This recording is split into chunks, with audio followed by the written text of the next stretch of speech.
All right. So, hello, Facebook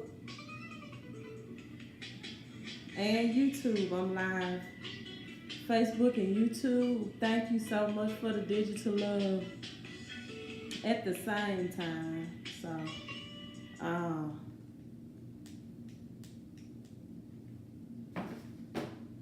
I'm going to get right into it. I'm going to be honest with you. I'm a little fatigued, so we're going to get right into the topic of discussion. Hello, hello, hello.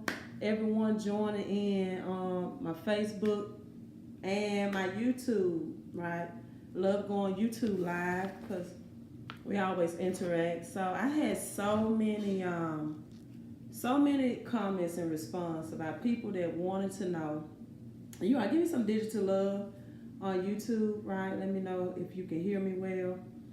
But so many responses on my Facebook post concerning medical bills, over 100 likes, medical bill collections.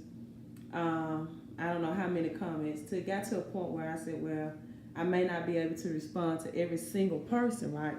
And so I'll just do a live video on it. Hello, hello, hello, everyone coming in. Make sure you hit the thumbs up button, hit the like button, right? Hit the like button. You're on Facebook Live. Share this to your page, right? Share this to your page. So, as it relates to medical bills, right? Medical bills. And when your medical, whether it's a clinic, whether it's a hospital bill, is sold to a collection agency, or sometimes we better know it as debt collector, right? So when it's sold to a debt collector, and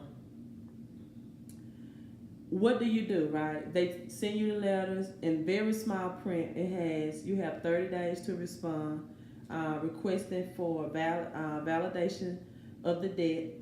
And you have two different scenarios that can happen in that case. Number one, the debt or the collection can be sold in-house, right? So if it's in a hospital, we have some hospital that have set up now to where they sell the debt in-house, and so it's not to a third party, right? It's not to an outside entity. And so then when it's sold in-house, when it's kept in-house, you may not be able to use the HIPAA, right? The HIPAA laws. But if it is sold, and how you'll know, it'll state the original creditor, right, on the collection bill. It'll state the original creditor, then it will state the debt collector's name. So if it is sold to a third party, then HIPAA is in your favor. If you don't know what HIPAA laws are, you can Google it. HIPPA, Health Insurance Portability Privacy Act, right? And so other words, it's supposed to keep all your medical information confidential, right? So even if it's sold to a debt collector or collection agency, then your confidentiality of your health records or whatever the situation, that breach, that contract, that law, right, has been broken. And so in doing so, once it's sold, this puts you in a situation where now that party or that collection agency or that debt collector that purchased or bought your debt, right, will not legally, and oftentimes do not legally, have the right to now request a payment from you, right? And a simple way of looking at this is just ask yourself the question. Thank you for the digital love. Ask yourself the question: what services has this company that's now writing me rendered unto me, right? And what right? Thank you so much for the thumbs up on YouTube. And what right do they have to know anything about my medical conditions, right? So what if it is sold in-house? You still have like the Fair Debt Collection Practices Act that requires any collection to go through certain things. You have the electronic code law, right, that requires them to go through accounting procedures to ask you the account balances, verify, validate that they are what grounds and terms that they have to collect from you. It's about 5 different things: all the amount of transactions, are you the person that, have they identified the right person, right? Because again, your information is kept confidentiality, and so those are things that you want to know, right? And that's why, thank you so much for the digital love on Facebook. That's why validation letters, it should be your first option, your first chain of command. And when you receive anything in the mail from a collection agency. So that's that. Um, I often tell people, the information I'm giving you for free is just what it is. It's to awaken you, it's to give you knowledge, to give you know-how. But don't think I can really tell you how to eradicate a debt, or the more getting into the more streamlined laser focus of things for no cost. Those are only for my paid clients and those that pay for my consulting. Um, Thank you so much. Stop to show some digital love, Miss Johnson. Thank you so much on YouTube. And so my paid clients and consulting get that information and those services from me, right? Now, student loans. Let's get into student loans. Navient, I hope I'm pronouncing it right. Um, is this big thing on social media that they I don't know what's going on with them, but they have lawsuits, I think, or something against them. Thank you so much. Yes, I'm trying to always show value, Miss Dominique Austin. I am a bit fatigued, so we're gonna get right into this. And those are not the debt elimination type programs that I'm talking about when it comes to your student loans. Now, if you have lost some type of student loan with Navient, and you have the rights to not legally be obligated to pay that loan, that's fine and well. But I'm speaking of not just getting student loans deleted from your credit report, because this is what I want people to understand. We have this name, or is well known, that sometimes we call Experian, Equifax, and TransUnion credit bureaus, but they're not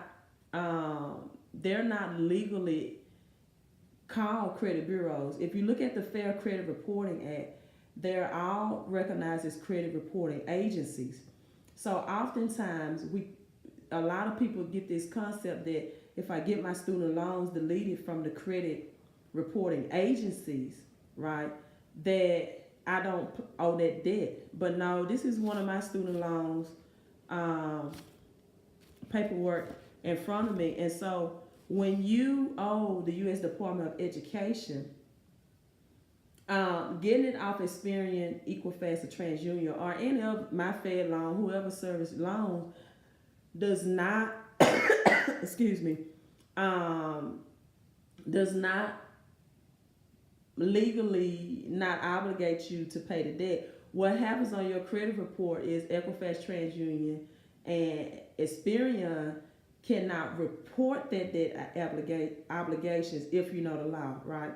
If you know the law. Now let's talk about student loans. And this is for public student loans, or any student loans. Whenever your student loans are in deferment or forbearance, right? They have an insurance policy to back those student loans, because so many people don't pay back and they're not paying back, right? And so there is always an insurance policy on your student loan. And so when those student loans are for forbearance or deferment, then it is not legal for them to report on your credit report, right? Because you have an insurance backing, and then oftentimes they're bundled up and they're sold to debt collectors or whatever in a package, right? And they've gotten their money, and now they're sold and someone else is trying to collect from you. I'm speaking of not just either getting your student loans reversed on your credit report if you're showing late pays, to reverse and say paid as agreed, because you want to keep that positive payment history and you had maybe 2 or 3 months that it was late paid. But I'm talking about disputing student loans, especially if they've been sold to another company or entity or third party, using the Uniform Commercial Code, the UCC code, and asking them to produce the original promissory note. What a lot of people don't understand is not only with the credit reporting agencies, under the Fair Credit Reporting Act, that there's laws that say you must produce the physical or the original signed contract or the oral verbal contract or and with bearing my signature or some type of electronic signature. But outside of getting those student loans removed from your credit report, you can also dispute directly, especially if it's been sold under the Uniform Commercial Code, right?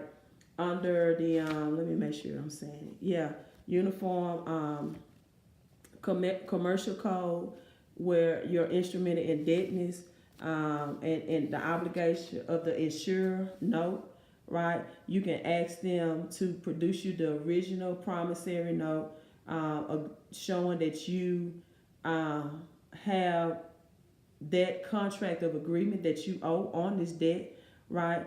And then under the Fair Debt Collections and Practices Act, then they have to give you the itemized charges on the original promissory note. The itemized charges should include the total amount of the debt, if any interest, fees, charge, or expense incidental to the principal obligation has been a charge on the amount. You should have a breakdown and your original contract and authorized by the agreement creating the debt permitted by law, right? And so I'm talking about going to whoever is trying to collect those funds from you, collect those student loan collections from you, and disputing them with the affidavit of instrument of indebtedness, which may totally relieve you or being obligated to pay that. So it's worth knowing this information, but especially if your debt has been sold, right?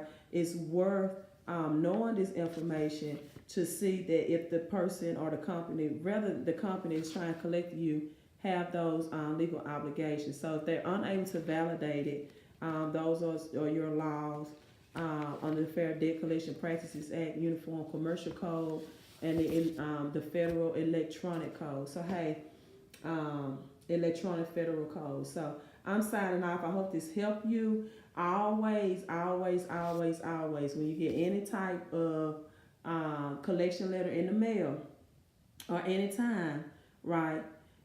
Make sure you always validate the debt. It can save you hundreds and thousands of dollars in stress off of paying third-party collections agencies. Also, there is a program. I don't do it personally, but I have the connection and resource. My friend that does that. Even if you have, they student loans, they produce to you the promissory note, the original instrument of indebtedness. They have all of that information in place. If you have federal loans and you work in a public institution, there are ways to make payments to your student loans, right? Or just if you have lowered your adjusted gross income, right?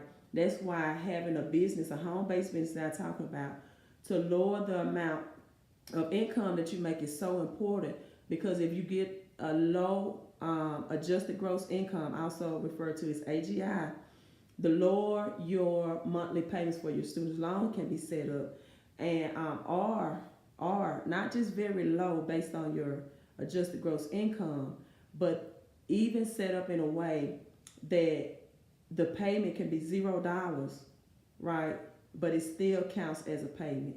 And that's within that 10-year repayment plan if you work for a nonprofit public organization. If you don't, you still can get very, very low payments based off your adjusted gross income. So, hey, email me. How much does it cost to get this credit room in? Okay. Send me a comp plan. I know I have some people who have emailed me their collections, screenshots as I request on Facebook, and they're still waiting for me to respond.